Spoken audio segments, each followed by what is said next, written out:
किसान, बदलते भारत की शान।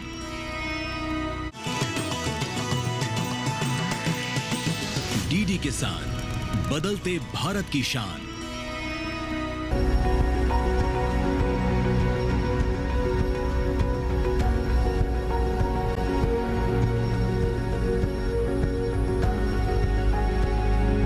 हमारा देश भारत मसालों के क्षेत्र में मुख्य उत्पादक, उपभोक्ता और निर्यातक देश है। जी हाँ, हमारे देश में प्राचीन काल से मसालों की खेती होती आ रही है। हमारा देश मसालों के लिए जाना जाता है और अगर हम ये कहें कि विश्व स्तर पर हमारे देश की एक पहचान मसाले भी हैं तो शायद ये गलत नहीं होगा। मसालों का उपयोग कई तरह से होता है। जहां ये हमारे भोजन का जायका बढ़ाते हैं, वहीं दूसरी तरफ आयुर्वेद की कई पद्धतियों में भी इसका काफ़ी इस्तेमाल होता है। ये अपने पोषक तत्वों के लिए भी जाने जाते हैं। इसके अलावा हमारे किसान इसकी खेती कर अच्छा लाभ भी कमा सकते हैं। हमारी सरकार उन क्षेत्रों को और विकसित करने का प्रयास कर रही है जहां पर मसालों की खेती सफलतापूर्वक की जा सकती है और उस क्षेत्र में ज़्यादा संभावनाएं देखी जा रही हैं। हाल ही में बागवानी विभाग उत्तर प्रदेश में 1 दिवसीय सम्मेलन एवं एक्सपो का आयोजन किया गया। जी हाँ, इस मसाला एक्सपो में देश के कोने कोने से किसान, वैज्ञानिक और साथ ही उद्यमी भी पहुंचे, जहां उन्हें एक मंच मुहैया कराया गया। नमस्कार, स्वागत है आपका कृषि विशेष में। मैं हूं अंजू सिंह। तो आज के कृषि विशेष में हम बात करेंगे इन्हीं मसालों की, यानी मसाले स्वाद भी, सेहत भी और व्यापार भी। तो चलिए शुरुआत करते हैं आज के कृषि विशेष की।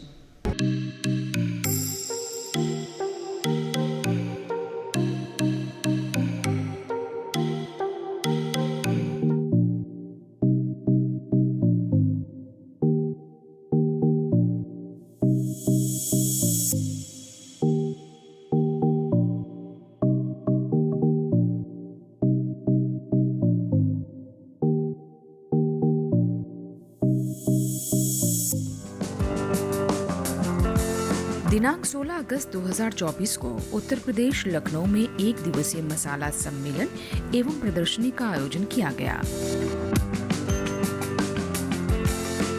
ये आयोजन सेंटर फॉर एग्रीकल्चर एवं रूरल डेवलपमेंट उत्तर प्रदेश द्वारा आयोजित किया गया था।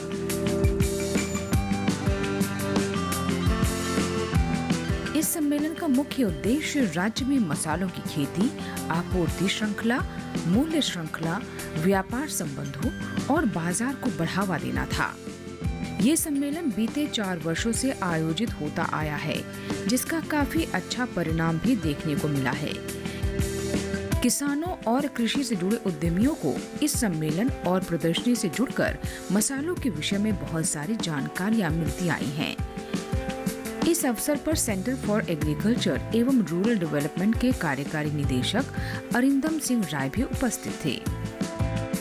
इसमें हमारा जितना मसाला का मैन्युफैक्चरर है और किसानों है जो मसाला फलाता है, उसको उपज बढ़ाने के लिए, उसको स्पाइस को आगे बढ़ाने के लिए और इंडस्ट्री को एक हमने ऑल स्टेक होल्डर को एक जगह में लाया है। और अगले साल, पहले साल जो भी हम लोग किया है, ये हमारा 4था एडिशन है।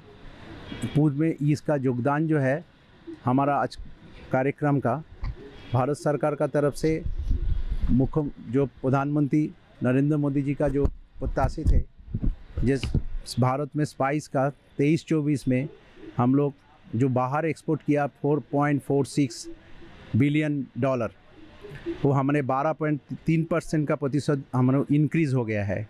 फिर हमारा 14.04 लाख टन से हम लोग बाहर के 15.39 को एक्सपोर्ट कर दिया, तो 9% हमारा मसाला का एक्सपोर्ट बढ़ गया है। कृषि विशेष के लिए हम लोग पहुँचे लखनऊ में। लखनऊ में पिछले दिनों एक स्पाइस सम्मेलन का आयोजन किया गया, जिसमें अधिकारी और कर्मचारी लोग आए हैं। यहाँ पर आप देख रहे हैं, यहाँ पर कुछ अचार, मुरब्बा और कुछ मसाले के उद्योग से लोग भी आए हैं। आइए उनसे जानते हैं कि वो यहाँ की शुरुआत कैसे हुई और उन्होंने ये काम कब शुरू किया। हमारा जो अचार है, ये हम इसमें कोई भी केमिकल और प्रिजर्वेटिव्स नहीं यूज़ कर रहे हैं। टोटली ये आपका जैसे ट्रेडिशनल हमारे पहले के लोग तेल में और नमक में करके रखते थे, वैसे ही हमारा पूरा अचार और मसाले हैं, जिसमें कोई आर्टिफिशियल फ्रेगनेंस कुछ भी नहीं ऐड किया। इनोवेशन मेरा एक पैशन है कि मुझे नई नई चीज़ें इनोवेट करने का बहुत मन करता है। बट पहले आप किसी अपनी ही चीज़ों में कमांड करिए, ठीक है, जो आपके पुराने समय से चली आ रही थी, जो ऑलमोस्ट लोग भूल चुके हैं। तो अगर आप किसी को बताएंगे कि मैंने होममेड है, तो लोग कहेंगे नहीं, केमिकल तो ज़रूर पड़ता होगा। कोई ये बिलीव नहीं करता कि अरे बिना केमिकल की भी चीज़ें आ सकती हैं। तो पहले मेरा यही था कि पहले आप अपने प्रोडक्ट में अच्छे से उतरिए, फिर उसके बाद धीरे धीरे हम इसकी इनोवेशन, रिसर्च और ये सब करके नए प्रोडक्ट्स को भी ले आएंगे। इस एक दिवसीय मसाला सम्मेलन और एक्सपो 2024 का उद्घाटन उत्तर प्रदेश के उद्यान, कृषि विपणन, कृषि विदेश व्यापार एवं कृषि निर्यात राज्य मंत्री दिनेश प्रताप सिंह ने किया। इस मसाला गोष्ठी को संबोधित करते हुए माननीय मंत्री दिनेश प्रताप सिंह ने प्रदेश के मसाला उत्पादकों एवं निर्यातकों का आह्वान किया कि सभी लोग प्रदेश में मसाला उत्पादन के क्षेत्र में नवीनतम तकनीकों का उपयोग करें। साथ ही उन्होंने कहा कि मसाला किसानों के क्षेत्र में ही छोटी छोटी प्रसंस्करण इकाइयां स्थापित की जाएं और पैकेजिंग के बाद अपने क्षेत्र के स्थानीय बाजारों में बेचने के साथ साथ बड़े बाजारों में भी इनको बेचा जाए। राज्य के किसान मसाले की खेती अच्छे ढंग से करेंगे, उसके मूल्य संवर्धन के लिए खाद्य प्रसंस्करण इकाइयों की स्थापना पर भी इस कॉन्फ्रेंस में जोर दिया गया है, राय दी गई है, सलाह दी गई है, सुझाव दिए गए हैं, अपने अनुभव को साझा किया है। एक्सपोर्टर ने, प्रमोटर ने, प्रोड्यूसर ने, सब ने मिल करके किसान, एफपीओज और ट्रेडर्स, एक्सपोर्टर, सब ने मिल करके एक राय आपस में शेयर की है। कौन किसके लिए मददगार हो सकता है, आपस में एक दूसरे के विचारों का आदान प्रदान हुआ है। निसंदेह कॉन्फ्रेंस राज्य के किसानों में मसाले की खेती बढ़ाने में, राज्य के किसानों की मसाले की खेती की प्रसंस्करण इकाइयों की स्थापना करके वैल्यू एडिट करके दुनिया की बाजारों तक पहुंचाने में ये कॉन्फ्रेंस सफल होगा। सरकार की जितनी भी योजनाएं लागू होती हैं, सबसे पहले हम उनको पूरा करने की ओर, अपना लक्ष्य निर्धारित करने की ओर अग्रसर रहते हैं। और हर किसानों के लिए हमारे पास मतलब उत्पाद हैं, चाहे वो भूमिहीन हो, चाहे 1 एकड़ का मालिक हो, चाहे 2 एकड़ का मालिक हो, चाहे 3 एकड़ का मालिक हो, सबके लिए अलग अलग उत्पाद हैं स्टेट बैंक के पास।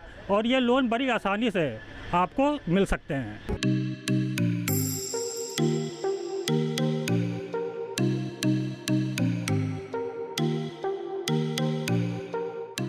कृषि विशेष में यहाँ लेंगे एक छोटा सा ब्रेक। आज हम बात कर रहे हैं मसालों की, यानी मसाले स्वाद भी, सेहत भी और व्यापार भी। कहीं मत जाइएगा, ब्रेक के बाद भी ये विशेष कार्यक्रम जारी रहेगा। IPL बायोलॉजिकल्स फसल को कीड़ों, रोग, दीमक सबसे बचाएगा, बिना आपको ये आपके खेत को नुकसान पहुंचाए। तो अपना आज अच्छा हुआ ना, और साथ ही साथ ये मिट्टी और फसल के स्वास्थ्य का ध्यान भी रखिएगा, यानी अपनों का कल भी अच्छा। मतलब T20 और टेस्ट मैच दोनों में जी। बिल्कुल, IPL बायोलॉजिकल्स यूज करें अपने आज और अपनों के कल के लिए।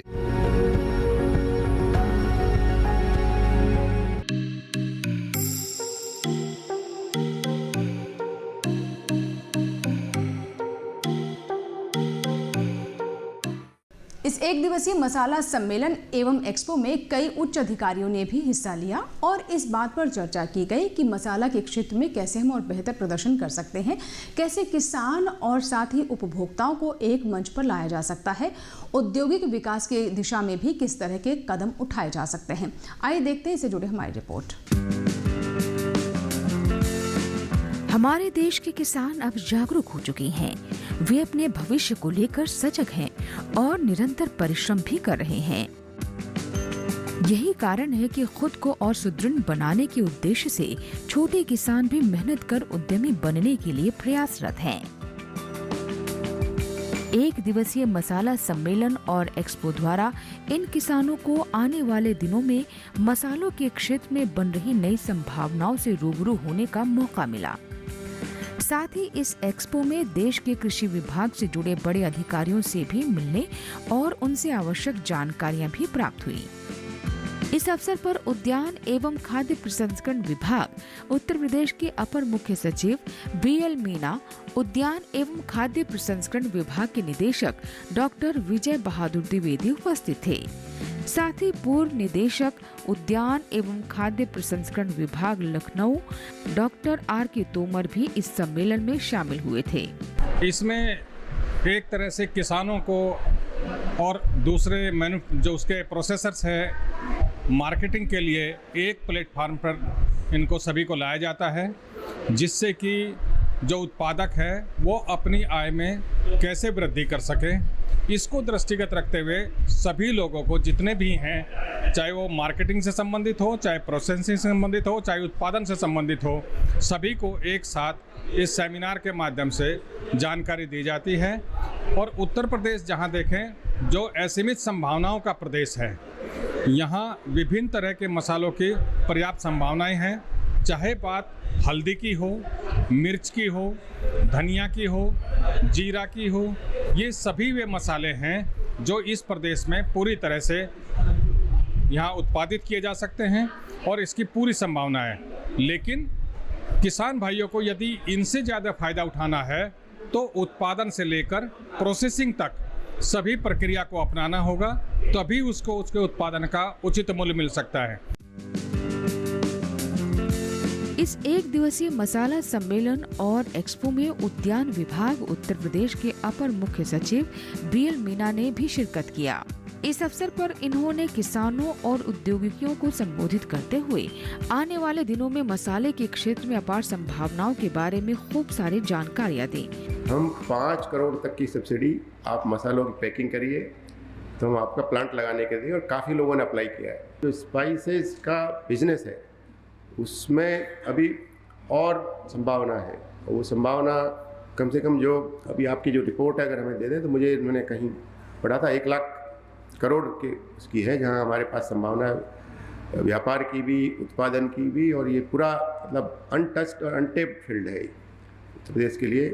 और मैं बहुत बहुत बधाई देता हूँ उन किसानों को जो अब स्पाइसेस का उत्पादन भी कर रहे हैं। जो हमारी जब MIDH की हम मीटिंग में मैंने पावर पॉइंट देखा था तो वो काफ़ी बढ़ चढ़ कर, उनमें से काफ़ी लोग MBA हैं, काफ़ी PhD हैं, काफ़ी सर विदेश छोड़ के आए थे, 2-3 पिछली बार हम देख रहे थे। इस एक दिवसीय सम्मेलन में उद्यान एवं खाद्य प्रसंस्करण उत्तर प्रदेश के निदेशक डॉक्टर विजय बहादुर द्विवेदी ने भी शिरकत किया और आने वाले दिनों में मसाला क्षेत्र की नई संभावनाओं से किसान भाइयों और उपभोक्ताओं को रूबरू कराया। आज की तिथि में देखा जाए तो हमारा पूरा बुंदेलखंड क्षेत्र मसालों से भरा हुआ है। उसमें चाहे आपका धनिया हो, मिर्च हो, प्याज हो, लहसुन हो, हल्दी हो, सभी प्रकार के मसाले उत्तर प्रदेश के पश्चिमी क्षेत्रों में, बुंदेलखंड क्षेत्रों में, पूर्वी क्षेत्रों में बहुतायत रूप से किए जाते हैं और इन मसालों का यहाँ से व्यापार भी हो जाता है। आवश्यकता इस बात की है कि इन मसालों को और गति प्रदान की जाए। जो मसालों का राजा काली मिर्च होता है और रानी कार्डेमम इलायची होती है, दोनों हमारे बीच में नहीं है। तो हम प्रयास ये करेंगे कि जो मसालों का राजा और रानी है उसको भी अपने प्रदेश में पैदा करें ताकि किसानों को सहूलियत हो सके। सबसे बड़ी आवश्यकता है कि हम मसालों के एरिया बढ़ाएंगे। इसके लिए इस बार भारत सरकार के MIDH योजना अंतर्गत माननीय मंत्री जी की प्रेरणा से 10,000 हेक्टेयर में खरीफ प्याज उत्पादन का टारगेट दिया गया है, तो पिछले साल की तुलना में ज़्यादा है।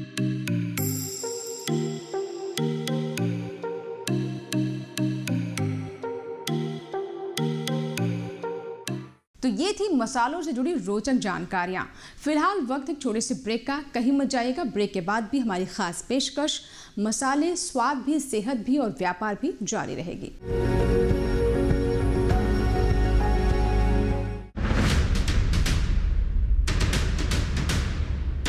आज हमारा कारवां पहुंचा है उत्तराखंड के काशीपुर। हमारा विषय होगा धान की खेती से जुड़ा हुआ और प्रधानमंत्री सम्मान निधि योजना जो भारत सरकार द्वारा चलाई जा रही है।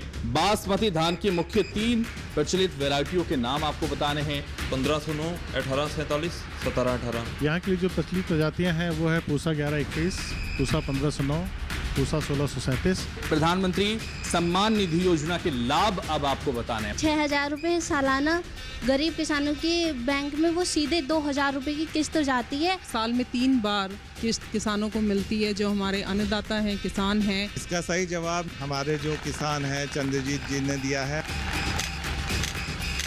देखिए किसान प्रश्न मंच सीजन 2 हर रविवार शाम 8:30 बजे सिर्फ दूरदर्शन किसान पर।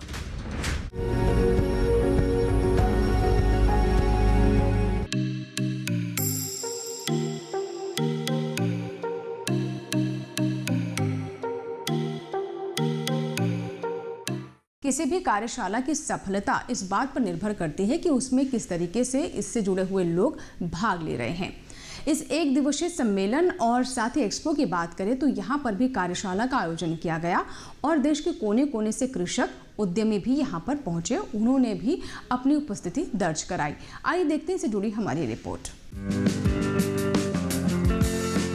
एक दिवसीय मसाला सम्मेलन और एक्सपो 2024 में देश के अलग अलग हिस्सों से आए कृषक और उद्यमियों ने भाग लिया ताकि वे अपने उत्पादों को बड़े स्तर पर लोगों तक पहुंचाएं, उसकी जानकारी दे सकें और भविष्य को बेहतर बनाने में एक कदम और भी आगे बढ़ सके। इस अवसर पर देश के जानी मानी मसाला फार्मों को भी आमंत्रित किया गया था, जिससे जुड़े लोगों ने मसालों के भविष्य में अपने विचारों को भी व्यक्त किया।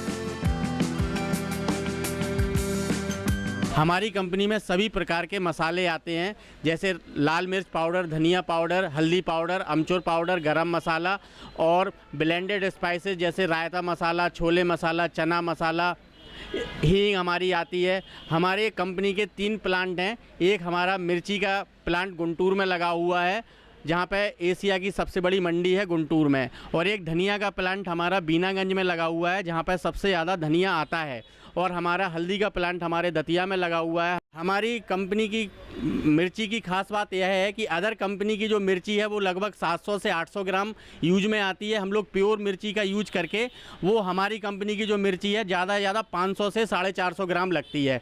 हम लोग 100% शुद्धता पे विशेष ध्यान देते हैं, हाइजीनिक पे, कि कोई व्यक्ति खाता है तो उसको नुकसान नहीं पहुंचता है।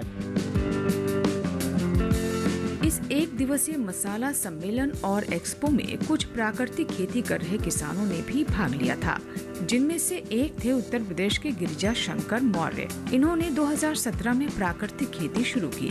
एक श्रीमान सुभाष पालेकर जी का एक प्रशिक्षण लखनऊ में 2017 दिसंबर में हो रहा था। उसको प्रशिक्षण लेने के उपरांत मैंने शुरुआत की और पाया ये कि नेचुरल फार्मिंग जो हम आज केमिकल खेती कर रहे हैं, लोग बहुत सारे खेती कर रहे हैं, उस खेती में जो केमिकल पड़ रहा है उस केमिकल से हमारे शरीर पर क्या दुष्प्रभाव हो रहा है, उसको देख करके हमने विचार किया कि इसको कुछ बदला जाए। तो मैंने नेचुरल फार्मिंग पर विचार किया और देसी गाय आधारित खेती शुरू की। 2017 से शुरू करने के बाद 2 वर्ष तक तो मैं उसमें प्रयास किया, मेहनत किया, पूर्ण सफलता नहीं मिली, लेकिन धीरे धीरे उसका लाभ मिलना शुरू हुआ और आज 7 वर्षों में मल्टी लेयर मॉडल हमने खड़ा किया, जिसमें एक साथ में करीब 12 से 14 फसलें हमारे एक खेत में होती हैं और उसका पूरे साल उसका पूरा लाभ मिलता है। लेकिन होता क्या है कि जो किसान खेती कर रहा है कहीं ना कहीं उत्साह वो नहीं हो पाता। तो वैसी स्थिति में जो हमने पूरा प्रयास शुरू किया, प्रयास में ये पाया कि अगर पूरी प्रक्रिया को नेचुरल फार्मिंग को अपनाया जाए तो उसका पूरा लाभ मिलता है। इस एक दिवसीय मसाला सम्मेलन और प्रदर्शनी में कुछ ऐसे भी लोगों ने भाग लिया था जिन्होंने अपने घर से ही स्टार्टअप शुरू कर अपनी आय बढ़ाने की कोशिश की, जिनमें से एक है कानपुर से आई गीतांजलि सजान। ये एक होम मेकर हैं जिन्होंने अपने पति की मदद से कुछ खास उत्पादों के लिए अपना एक स्टार्टअप शुरू किया। मैंने घर से ही अपना एक नया स्टार्टअप शुरू किया है, जो कि सबसे पहला है हमारा बुकनो, और हम लोग कानपुर से बिलोंग करते हैं। तो हमने सोचा कि कुछ ऐसी चीज़ें बनाई जाएं जो सारी ख़त्म होती जा रही हैं, जो लोग भूलते जा रहे हैं, बच्चे भी भूलते जा रहे हैं, बड़े भी भूलते जा रहे हैं। तो हमने अपना एक नया प्रोडक्ट शुरू किया जिसका नाम है बुकनो, और वो कानपुर का फेमस है। इसके बाद हमने अपना सत्तू बनाना शुरू किया। इस एक दिवसीय मसाला सम्मेलन और प्रदर्शनी में बनारस से आई कुछ महिलाओं ने भी भाग लिया था। ये महिलाएं फूड प्रसंस्करण से जुड़कर कई अन्य उत्पाद बना रही हैं। जैसे कि आप जानते हैं कि ये जो स्पाइस सम्मेलन यहाँ पर आयोजित किया जा रहा है, इसमें देखिए पीछे नारी शक्ति का भी बड़ा प्रदर्शन हो रहा है। यहाँ पर महिलाएं हैं हमारे साथ और ये मसाले और कुछ तरह की चीज़ें बनाती हैं। क्या क्या बनाती हैं? ये लोग हैं बनारस से आए हुए हैं, काशी से आए हुए हैं। आइए उनसे जानते हैं कि उन्होंने कौन से प्रोडक्ट बनाए हैं, क्या लेके आई हैं, क्या उद्देश्य है उनका। हमारे यहाँ हम लोग अपने सेंटर पे गाँव से कच्चे माल की खरीदारी करते हैं और ख़रीदारी करके उसको अपने सेंटर पे प्रोसेसिंग करते हैं। उसकी पूरी साफ़ सफाई के साथ उसको प्रोसेसिंग करते हैं। प्रोसेसिंग करने के बाद हम हर एक गांव से एक उन्नति दीदी का चयन करते हैं और चयन करके उस दीदी को हम लोग एक रोज़गार भी दे रहे हैं और वो दीदी हमारा जो प्रोडक्ट है वो गाँव में भी अपना सेल करिए, जिससे उनको 2 पैसे की आय हो रही है। तो ये कौन कौन से प्रोडक्ट हैं जो आप बनाते हैं यहाँ पर लेके आए हैं? इसमें अरहर दाल है, बेसन है, चना दाल, अरहर दाल है, बेसन है, चना है, जीरा है, गरम मसाला है और पचफोरन है, हल्दी पाउडर है, मिर्चा पाउडर, ये सब प्रोडक्ट हम अपने सेंटर पे तैयार कर रहे हैं। देश के अलग अलग हिस्सों में खेती के साथ साथ कृषि पर आधारित उद्यम से जुड़कर किसान अपनी आमदनी बढ़ाने का काम कर रहे हैं। इस राह को आसान बनाने में सरकार किसानों और नए उद्यमियों को आगे बढ़ाने के लिए नई नई योजनाएं लाकर उनकी मदद भी कर रही है। साथ ही स्टार्टअप कंपनियों को भी आगे बढ़ाने और उनकी राह को आसान बनाने के लिए कई काम कर रही है। इसी उद्देश्य को एक कदम और आगे बढ़ाने में उत्तर प्रदेश में पिछले साल की तरह इस वर्ष भी 1 दिवसीय मसाला सम्मेलन और एक्सपो 2024 का आयोजन किया गया, जिसका मुख्य उद्देश्य राज्य में मसालों की खेती, आपूर्ति श्रृंखला, मूल्य श्रृंखला, व्यापार संबंधों और बाजार को बढ़ावा देना था। मसाला स्वाद भी, सेहत भी और व्यापार भी, ये था हमारा आज का कृषि विशेष, जिसमें हमने आपको बताया कि मसाला के क्षेत्र में दिखाई देने वाली संभावनाओं को समझते हुए हमारी सरकार किसानों और उद्यमियों को एक मंच पर लाने का प्रयास कर रही है ताकि इस क्षेत्र में और ज़्यादा लाभ लिया जा सके। आशा करते हैं कि आज का कृषि विशेष आपको ज़रूर पसंद आया होगा। अगर आपके कोई सुझाव है, कोई फीडबैक है तो आप हमें ईमेल कर सकते हैं, हमें पत्र भी लिख सकते हैं। हमारा ईमेल आईडी है ddkrishivishesh@gmail.com। पत्र लिखने के लिए हमारा पता नोट कर लें। हमारा पता है कृषि विशेष, कमरा number 59A, CPC, Doordarshan, Khelgaon, नई दिल्ली 110049। आपकी ईमेल्स, आपके पत्रों का हमें इंतज़ार रहता है। अगर आप चाहते हैं किसी और विषय पर भी हम कृषि विशेष लेकर आएँ तो इसकी जानकारी भी आप हमें अवश्य दें। कृषि विशेष के एक नए अंक में एक नए विषय के साथ फिर होगी आपसे मुलाकात। तब तक आप बने रहें दूरदर्शन किसान के साथ। नमस्कार।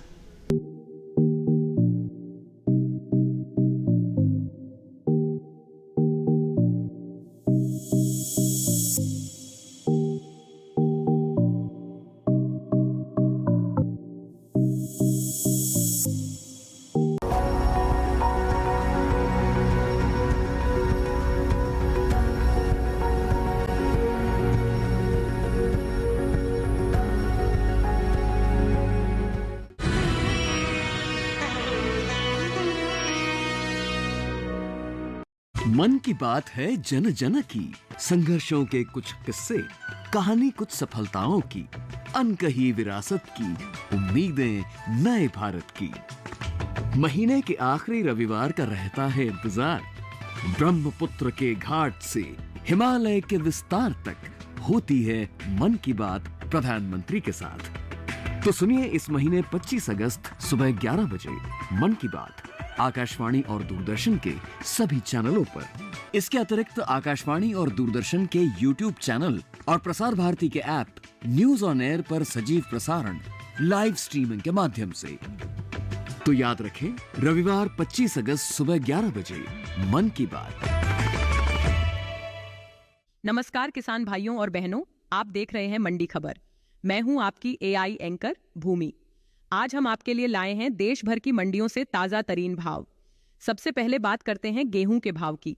एग मार्कनेट के अनुसार गुजरात की धोराजी मंडी में गेहूं का भाव रहा 2,750 रुपए प्रति क्विंटल। राजस्थान की लालसोट मंडी में गेहूं के सौदे 2,460 रुपए प्रति क्विंटल पर हुए। उत्तर प्रदेश की फैजाबाद मंडी में गेहूं की खरीद 2,470 रुपये प्रति क्विंटल पर हुई। अब जानते हैं सेब के भाव। पंजाब की जालंधर मंडी में सेब का भाव रहा 6,600 रुपये प्रति क्विंटल। राजस्थान की जोधपुर मंडी में सेब के सौदे 7,000 रुपये प्रति क्विंटल पर हुए।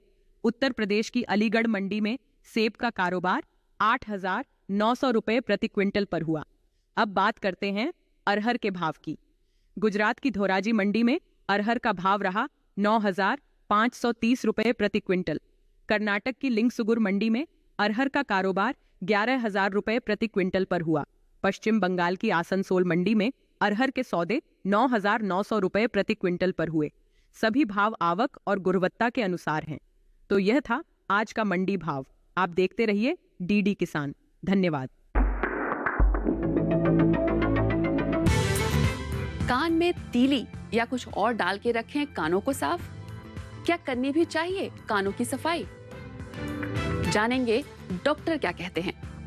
देखिए मंथन में इस शनिवार 12 बजे सिर्फ डीडी नेशनल पर, देश का पहला चैनल, देश का अपना चैनल।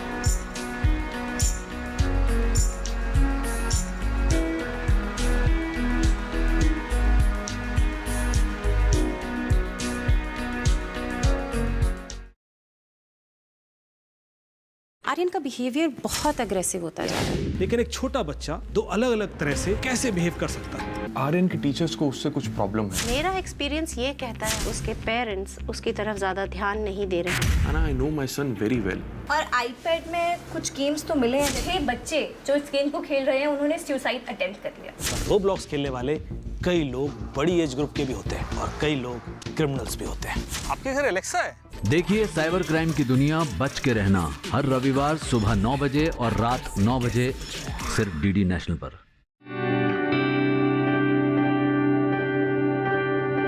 अब बढ़ते हैं आगे और जानते हैं कि देश के अलग अलग शहरों में वायु की गुणवत्ता का हाल। सबसे पहले बात देश की राजधानी दिल्ली की, जहां वायु की गुणवत्ता सूचकांक 81 दर्ज किया गया, जो कि अच्छी श्रेणी में आता है। पटना की बात करें तो यहां की वायु गुणवत्ता सूचकांक 41 दर्ज किया गया, जो बहुत अच्छी श्रेणी में है। लखनऊ के वायु गुणवत्ता सूचकांक की बात करें तो यहां वायु गुणवत्ता अच्छी रही, यहां सूचकांक 51 दर्ज हुआ।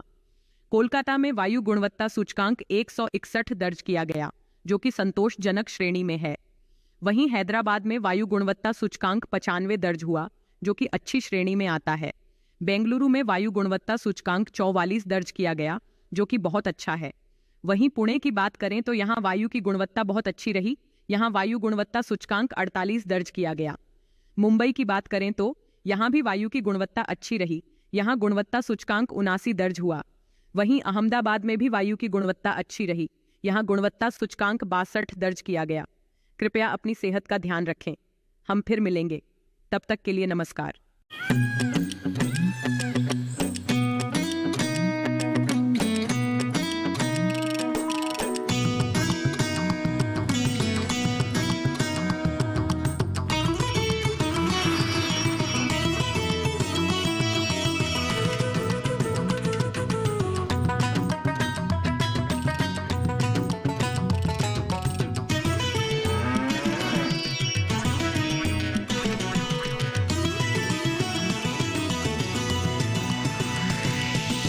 डीडी किसान, बदलते भारत की शान। मौसम खबर के प्रायोजक हैं आईएल के ट्रैक्टर